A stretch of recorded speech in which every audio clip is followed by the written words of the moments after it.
The question is how to make boxes that are numbered in Illustrator. So there are two ways to get the box around the number.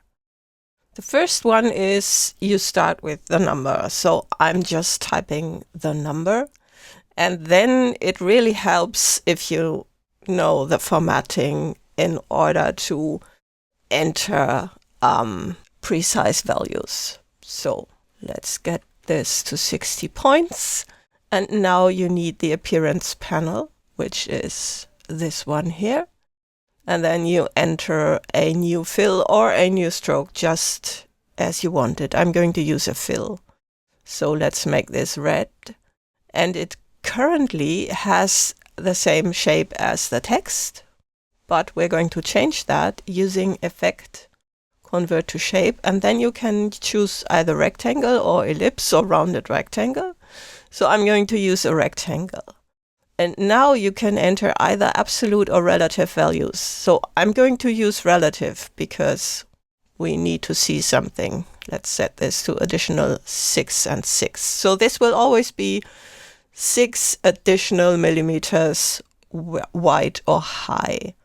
You can select any value. You can even set it to negative. So let's go to OK. And now this needs to be below the characters. And now we have that.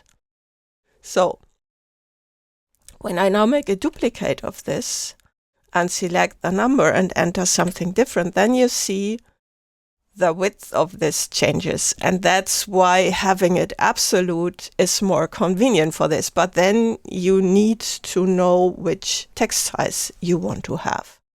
So if you do that, I'm going to select both of them and then go to rectangle and then change this to absolute. Then I can set this up in the way I want that to have. So let's have it in 25 by 25, and it will always be that size.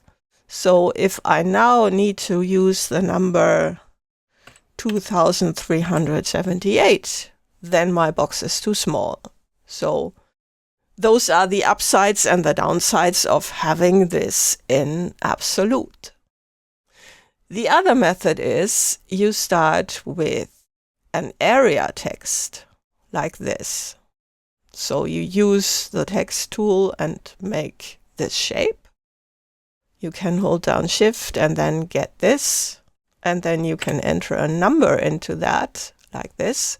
And then you need the direct selection tool and select this path. And you can apply either a stroke or a fill to that path. So let's take a stroke now. Going to make that orange and a little larger like this. And then you can select that text area and go to Type, Area Type Options, and there it can be set to align center, like this. And of course you need to align the paragraph to center as well. So those are your options in order to get this up. We can check out the character panel and shift that baseline like that. So that's this.